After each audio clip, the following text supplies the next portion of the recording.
Hello everybody, Rickadale here again. Just wanted to show you some more puzzles that I was able to procure this month.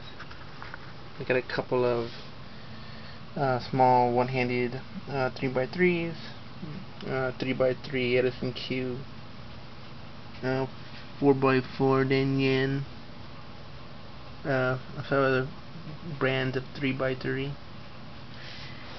We have regular Rubik's cubes, super square one, a 2x2x3, a little ball sphere, a larger sphere, Mega Minx tiled.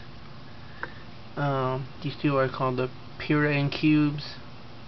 Use it by interchanging pieces with the Pyraminx and or Pyramorphinx and a regular Rubik's cube.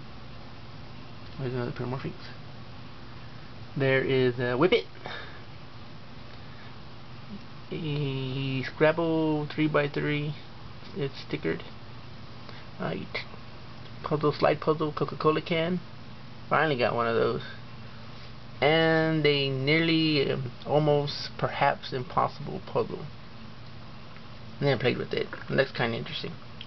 Well, that's about it. That's all I have for this month. Hopefully I'll get more again. Thanks for watching. Bye.